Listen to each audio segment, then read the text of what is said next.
What makes a con man? What is it that makes them so easy to believe? How do they manage to seem so trustworthy that we just blindly pick up whatever it is they're putting down? Surely it's not a solo effort. A con man is only as good as the people who prop him up, right? So when the next George Santos is exposed for the straw man that he is, ask yourself, who benefited from his song and dance? Welcome to Strange and Unexplained with me, Daisy Egan. I'm a firm believer in faking it till you make it, though my approach has been more of a I'll get this eventually, rather than an all-out I got this. So maybe it's a little more stumble till you make it. Anyway, confidence can carry a mediocre person through a hell of a lot. You know that movie Forrest Gump? You've probably heard of it. Little Tom Hanks picture from the 1990s. It's about a man of lower than average intelligence who just kind of stumbles his way through life into one success after another. It is, in truth, a portrait of white male privilege. The man in our story today is also the very picture of white male privilege who, unlike Forrest Gump, possesses that special confidence that only someone truly average can possess.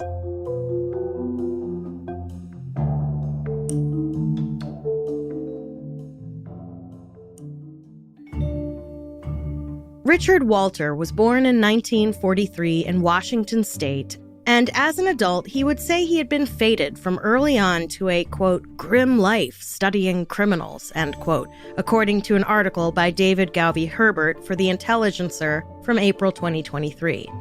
Herbert goes on to describe Walter's childhood as relatively average. He was, according to former schoolmates, quote, an outgoing, popular kid who liked the piano and led the prayer band at a Seventh-day Adventist boarding school, end quote. But frankly, I'm not sure what point Herbert is trying to get at.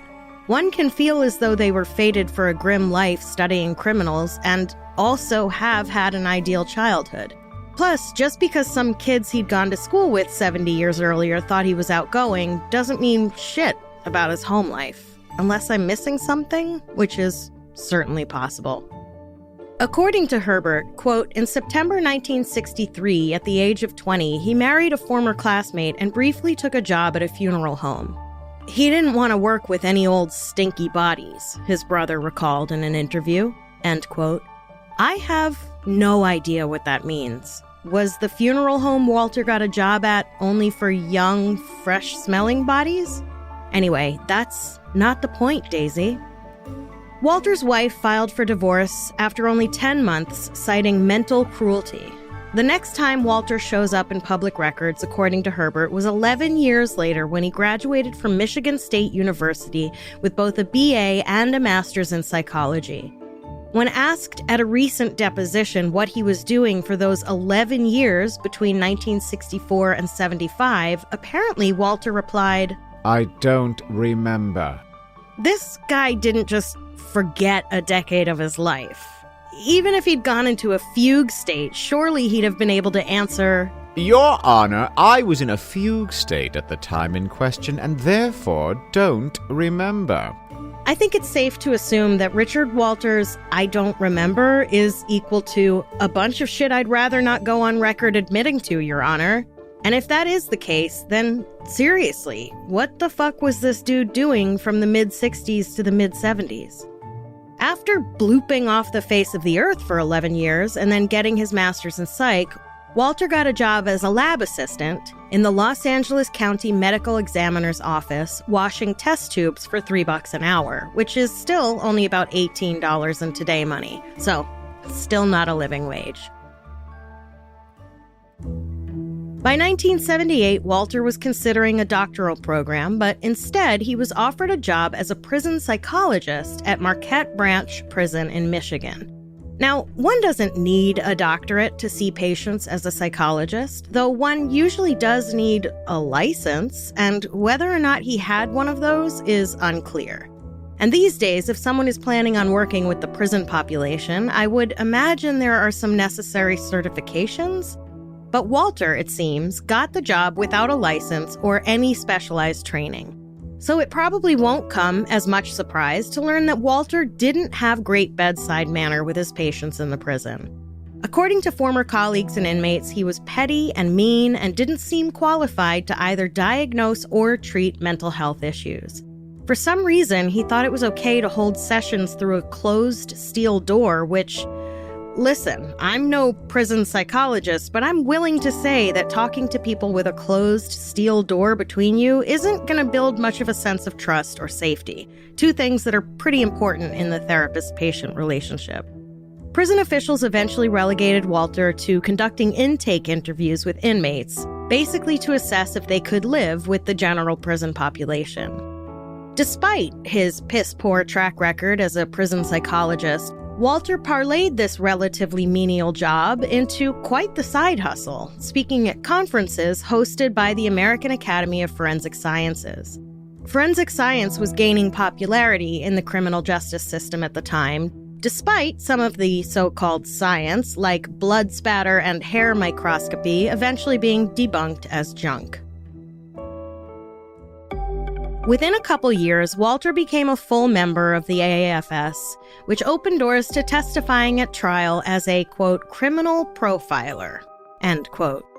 Walter, having zero experience in forensic science, unless he was some kind of forensic scientist during that 11-year black hole in his life, somehow positioned himself as an expert in the field, and in 1982, he got his big break when a prosecutor from Buffalo, New York, called on him to testify in the case of 17-year-old Robbie Drake, who had shot two teens who were parked at a junkyard that doubled as a lover's lane. After he shot them, he stabbed the young man in the back and was caught by an officer on patrol while he was trying to put the young woman's dead body into the trunk of the car she'd been sitting in when he shot her. Drake's defense was that he didn't know anyone was in the car and that he'd shot it for target practice. It was only after he'd fired a few shots, he claimed, that he realized there were people in the car, at which point he panicked. He was trying to get a conviction of manslaughter, which carries a lesser sentence than murder. Peter Broderick, the prosecutor, would need a motive in order to justify a murder charge, though, and decided the motive was sexual based on faint marks on the young woman's body that an odontologist testified were post-mortem teeth marks. Broderick needed another expert to bolster his case, so he called on Richard Walter to testify that Drake had committed the murders in order to satisfy his lust and an obscure sadistic sexual pleasure in penetrating flesh that he called piquerism. Drake's attorney was like, "Say what?" and tried to find any other expert who wasn't also like, "Say what?" None of them had ever heard of piquerism. He asked for more time to find a psychologist to rebut Walter's claims of piquerism, but the judge denied him because, Lord knows, the last thing you should do when weighing someone's fate is take more time to consider all the angles. Drake was convicted of second-degree murder and received 2 consecutive terms of 20 to life, while Walter received a fee for his testimony of $300. Soon, Walter began accepting more invitations to be an expert witness, usually for the prosecution, and by 1987, he was claiming to be one of only 10 criminal profilers that the FBI trusted and regularly used. Spoiler alert, no one at the time, it seems, bothered to fact-check this claim, but we'll get to that.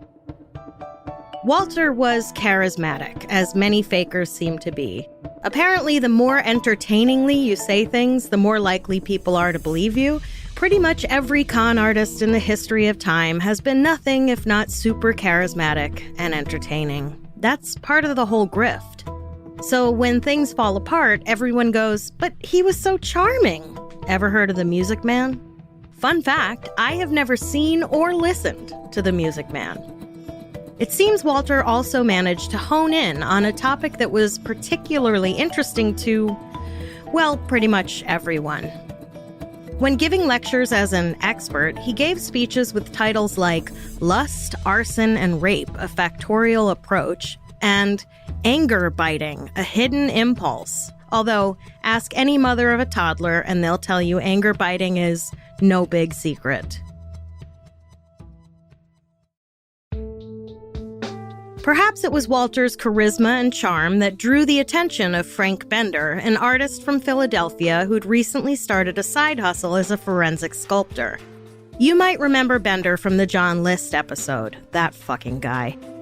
Bender was the sculptor who'd managed to create a bust of List from a single old photograph more than 18 years after List had murdered his entire family and disappeared. It was through Bender that Walter would meet Bill Fleischer, who was an FBI special agent, polygraph expert, and customs investigator. However, I should point out that the 2011 Guardian article by Ed Pilkington that describes Fleischer in this way also describes Walter as follows, quote, Walter is one of the world's most respected forensic psychologists, specializing in delving into the dark mind of the serial killer. Rake thin and spiky, he has worked across America, but because of his demeanor, people call him the Englishman, end quote. So maybe we'll have to take this info with a grain of salt. No offense to Pilkington, he was only working with the information he had. But also, what exactly is the demeanor of an Englishman? Hugh Grant? Boris Johnson? Gordon Ramsay? Like, what does that even mean? Walter was an American. He was born in Washington State, for crying out loud. How could he have the demeanor of an Englishman? And furthermore, how is simply seeming English a qualification for anything other than being cast in the latest Willy Wonka film? Anyway. Walter, Bender, and Fleischer got together for lunch one afternoon in 1990 and talked about old cold cases. You know, with Walter being a foremost expert and everything, and they had so much fun, they decided to make an official thing of it and start a little club. Fleischer came up with the name the Vidocq Society, named after Eugene Francois Vidocq, who Pilkington called, quote, the father of modern detective work, end quote. Vidocq had been something of a career criminal in the early 1800s, spending time in jail for fighting, petty crime, and forgery. He also had a habit of escaping jail by disguising himself. However, at one point, he'd learned that a prison guard had been falsely accused of helping Vidocq escape, and Vidocq gallantly came forward and admitted to escaping in order to protect the prison guard. He was sent to the gallows, which, if you've ever seen Les Mis, you know is basically hell, especially when they start singing. Kidding, some of my best friends are singers. Anyway, 8 days after going to the gallows, Vidocq was like, I'm out, and bribed a guard into giving him a sailor's suit, which he then put on and just walked out of the prison. Actually, this guy's life was pretty amazing. Apparently, he was the inspiration for a whole slew of literary characters, including both Valjean and Javert, the criminal and the lawman respectively from the aforementioned Les Mis. He was caught again and sent to an even worse prison, probably without even any singing, where he was regularly beaten. He befriended another inmate who somehow got his hands on the keys to Vidocq's shackles, though not, it seems, his own, and Vidocq escaped out the window. He spent some time on the lam until he was arrested again, and again fucking escaped. He was only 34 at this point and probably had run out of ways to escape, so instead he became an informant for a reduced sentence. They then basically let him escape so he could work undercover. And, like a real Tammy Turnabout, he spent the rest of his career putting other people in prison. Vidocq was an apt namesake for a crime solvers club started by at least one con man who worked his way into crime fighting through the back door. According to the Vidocq Society's website, quote, our members act as confidential consultants to police agencies with investigative jurisdiction. We will become involved only when such an agency requests our assistance. The investigation remains under the full control of the investigating agency. Neither the society nor its members seek public recognition or compensation for their work, end quote. Basically, it's an old boys club, with a few women, that the New York Times once referred to as the heirs of Holmes, as in Sherlock, with no more than 82 members at a time for every year of Vidocq's life. Members come from all walks of life, but mostly various arms of law enforcement. They meet once a month at a luncheon in which they are briefed on a cold case. As Pilkington described it, quote, first would come the fine cuisine, then the hard work. Each lunch would be addressed by an interested party, relatives, police officers, or prosecutors, who would set out the basic details of an unsolved case that was at least 2 years old. They would then open the floor to questions and comments from the Vidocq Society members, end quote. The members act as a sort of go-between with law enforcement and families to try to close these long open cases. In one of their first cases, Walter and the Vidocq Society helped clear a man named Derek Carlock of murder charges. The victim's family was sure that Carlock was innocent and called on the Vidocq Society for help. There actually isn't a ton of information about what they presented in order to get Carlock's initial charges dismissed, but after a Vidocq fingerprint expert and Walter testified, the case was dismissed in 45 minutes. Whatever it was, that must have been some powerful testimony. With one success logged in their book, the Vidocq Society went on to start kicking ass and taking names all over the country. In 1992, the Vidocq Society started poking into a cold case from 1984. Drexel College student Deborah Wilson was found strangled to death in a stairwell on campus. While looking over the crime scene photos, Walter noticed that the woman's shoes were missing and suggested the person responsible for her murder would be someone with a foot fetish. When police searched the home of a local security guard who'd been on duty the night Wilson had been murdered, they found a collection of worn women's sneakers and foot fetish porn. The prosecutor, Roger King, who, according to the Intelligencer article, boasted that he'd put more men on death row than anyone else in the history of his office, cool flex, bro, won the case, and the security guard was sentenced to life in prison. Walter cited this case as a personal triumph for decades. In 1997, Walter picked up the cold case of Scott Dunn, who'd gone missing in Texas in 1991. Walter profiled the man's girlfriend at the time he went missing, Leisha Hamilton, and decided she was, in the words of Pilkington, quote, a murderous psychopath, end quote. After some insistent cajoling on Walter's part, police went back to Dunn's apartment and ran forensic tests that it seemed to me they should have run 6 years earlier, and found old blood stains on the walls. A forensic analyst concluded Dunn had been bludgeoned at least 4 times inside the apartment. Based on that and Walter's profile, Hamilton was arrested and convicted of murdering Dunn. Nearly 20 years later, a work crew found Dunn's remains in a sewer system near his apartment. Fractures on his skull confirmed the assertion that he'd been beaten to death. As the Vidocq Society raked in the successes, Bender, Fleischer, and Walter were basking in a lot of media attention. Since the FBI is not known to be particularly flashy or showy, the Vidocq Society and its 3 founders were more than happy to step into the spotlight. Articles with colorful descriptions of the men built a sort of cult of personality around them. A piece in Esquire from 2010 by Michael Capuzzo titled The Secret World of Earth's Best Detectives quoted America's Most Wanted's host John Walsh calling Bender brilliant. Capuzzo described the men this way, quote, forensic psychologist Richard Walter, a slender, chain-smoking, blasphemous-tongued loner who has logged thousands of interviews over 20 years with convicted criminals at the largest walled penitentiary in the world and subsequently helped invent modern criminal profiling, and Frank Bender, a goateed bohemian psychic sculptor, Esquire's Man of the Month in April 2004, who is the most celebrated forensic artist in the world, who successfully and uncannily predicts how fugitive serial killers will look decades after their last sightings.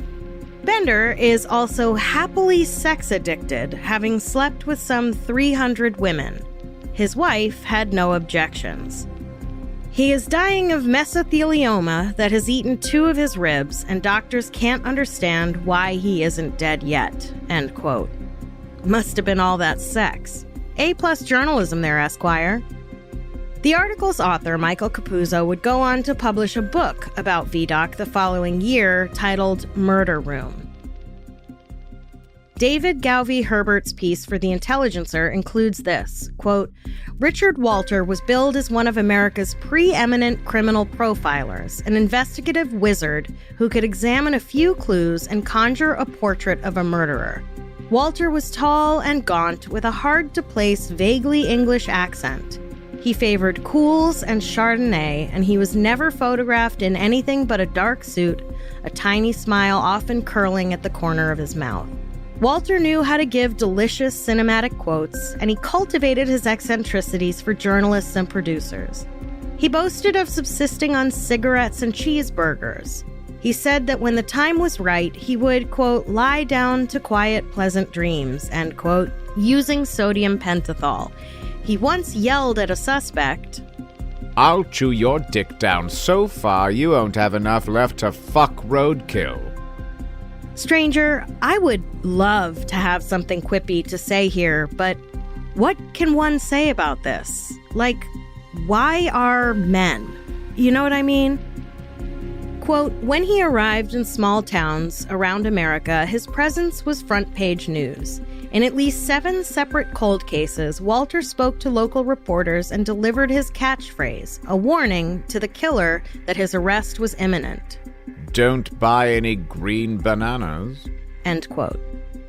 Hollywood came calling, with producers and studios whining and dining Fleischer, Bender, and Walter.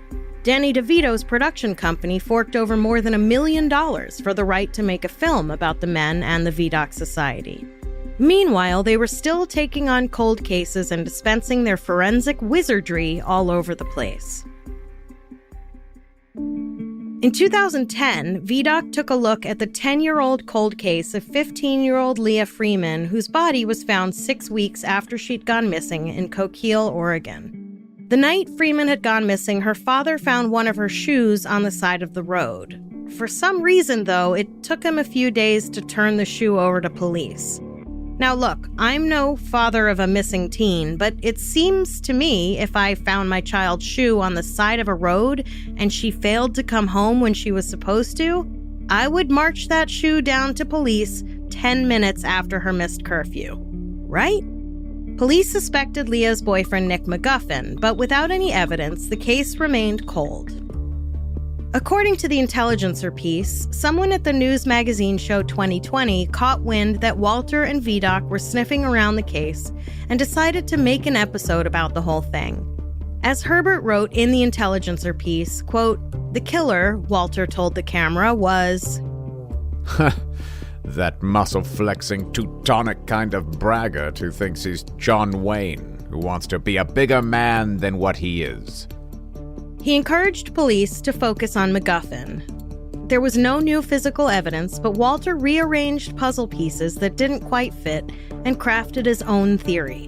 McGuffin was a jealous boyfriend who hit Leah in the face and dumped her body in the woods. End quote. Once McGuffin was arrested and awaiting trial, according to Herbert, he watched the 2020 piece on ABC while awaiting trial and, quote, there on TV was Walter, a man he had never met, all but accusing him of murder. It's sweet revenge, and I take great personal satisfaction in hearing handcuffs click.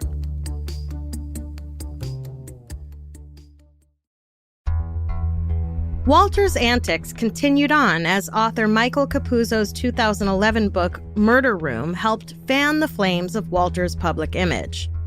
The book makes many, many claims about Walter's work, including that the folks at Scotland Yard called him a living Sherlock Holmes. Capuzzo, it seems, took Walter at his word and helped promote this manufactured persona. For example, Walter bragged that during his time as a prison psychologist, he wielded an immense amount of power over the inmates. It's pretty wild, though, because he basically paints himself as a monster, scalding or freezing inmates while they showered, or turning their food into overcooked, mashed-together loaves of inedible brick. I can't fathom why anyone would want to come across that way. A prison spokesperson denied Walter's claims and was like, that's not how things work in prison. Walter also claimed to have been an adjunct professor at Michigan State, to which Michigan State was like, no, he wasn't. Detectives whose cases Walter claimed to have helped solve were like, I've literally never heard of Richard Walter. Walter also bragged about cases that no one could find any record of at all. It's possible he changed names, but that wasn't generally how he did things. Like, a man who runs around taking credit for well-known cases isn't going to suddenly decide one case deserves anonymity. Fleischer and Bender weren't thrilled with Capuzzo's book and accused him of taking too much creative liberty, but Walter joined Capuzzo on his book tour, apparently reveling in the media spotlight. Capuzzo has never addressed the claims of falsehoods and inaccuracies in his book, and never wrote another book, possibly because he's too busy posting anti-vaccine conspiracy theories on Reddit. True story. And then, in April of 2023, David Galvey Herbert published his takedown of Walter in The Intelligencer. The piece is called The Case of the Fake Sherlock. Richard Walter was hailed as a genius criminal profiler. How did he get away with his fraud for so long? It's a very thorough and detailed chronicle of Walter's fraud. Listen, I happen to think that job applications today have gone a little too far. It seems these days one needs a master's for a basic data entry job. I do, however, think it's important for a potential employer to do a little bit of due diligence on their applicants to make sure they are who they say they are, at least. And from what I can tell, no one bothered to do even the most basic of fact-checking on anything Richard Walter claimed about himself. So he lied about his credentials in order to be called upon and paid as an expert witness in literal life or death trials, and then used those trial appearances to continue padding his resume and furthering his career. At least 3 of the convictions in trials in which he participated have been overturned.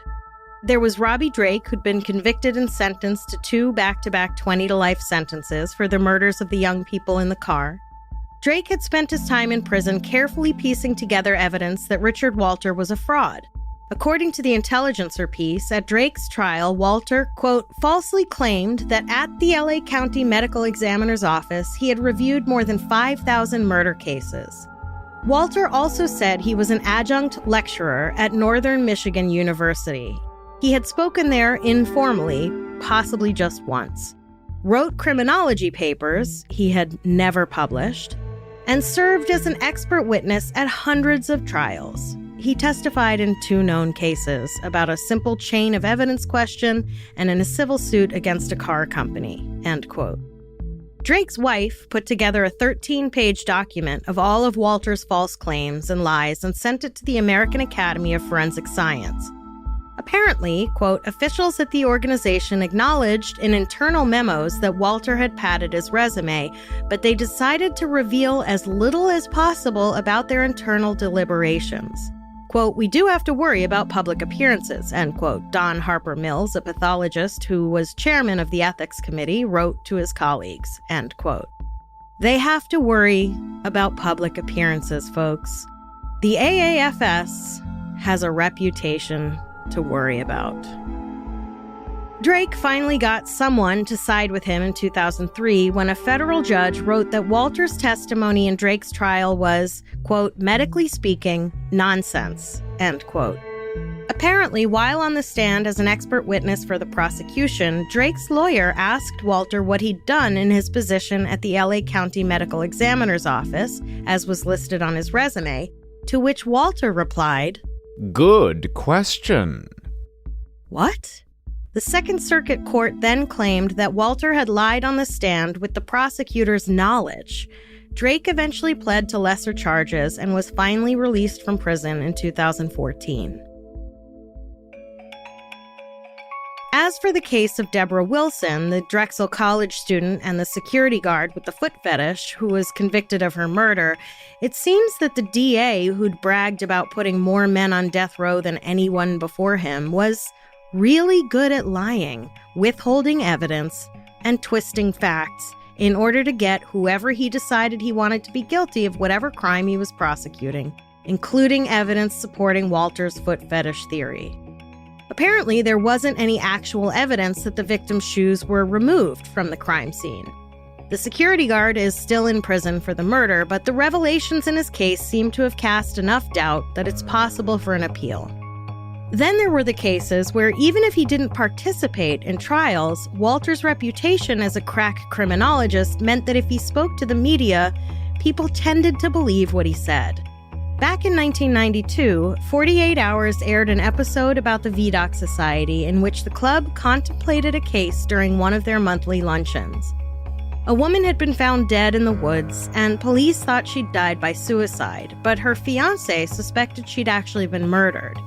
Even though the fiancé had been more than 1,000 miles away during the time of her death, the Vidocq Society declared confidently on 48 Hours, based on what, I don't know, that he had killed her. And Walter accused the fiancé on camera of, quote, playing a high-risk game of catch me if you can, end quote. As a result, the fiancé claimed his ophthalmology business suffered because people generally don't like supporting businesses whose owners have been accused of murder on a very popular news magazine show. But why on earth would a man who murdered his fiancée and then potentially got away with it by having the death be declared a suicide then be like, yeah, but what if it wasn't a suicide?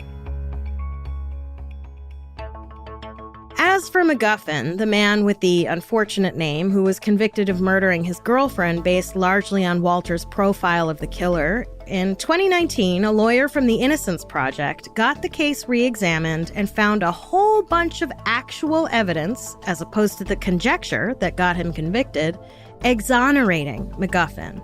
Evidence that had been kept from MacGuffin's original lawyer, including DNA of an unknown male on the victim's shoes, and a time-stamped ATM receipt that put MacGuffin at the ATM in another part of town during the murder, and an official and corroborated timeline that made his involvement in the crime impossible.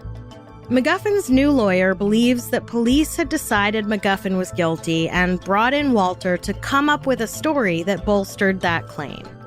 In a deposition, Walter referred to MacGuffin as, quote, whatever his name is, end quote. He helped send this man to prison, separating him from his young daughter and potentially ruining his life, and he couldn't even be bothered to remember his name. Upon more careful examination of his work and a lot of the claims in the book Murder Room, it seems Walter didn't just lie about his credentials and employment history, but also frequently about evidence pointing to the prosecution's suspect. Understandably, his former colleagues have distanced themselves from him, though frankly they might have done well to vet him better, or at all, in the first place. In all fairness, though, these types of con men can be so charming, it might never occur to anyone that they're anything other than the genuine article.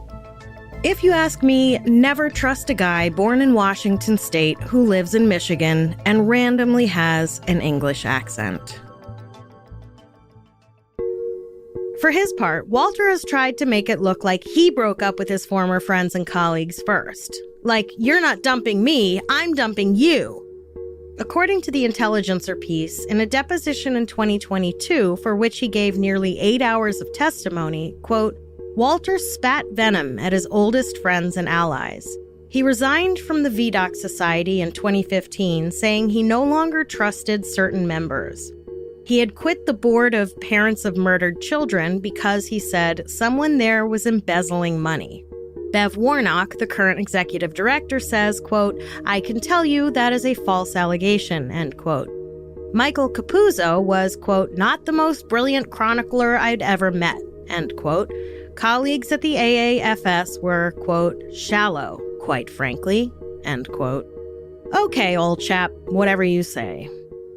I suppose Richard Walter would be a laughable figure with his outsized ego, lack of credentials or experience, and peacocking, except for the fact that actual people with actual lives were destroyed because of him. And having been exposed for the fraud that he is, it seems he's ending his life like a hissing cat backed into a corner, refusing to take responsibility for his actions and blaming everyone else around him.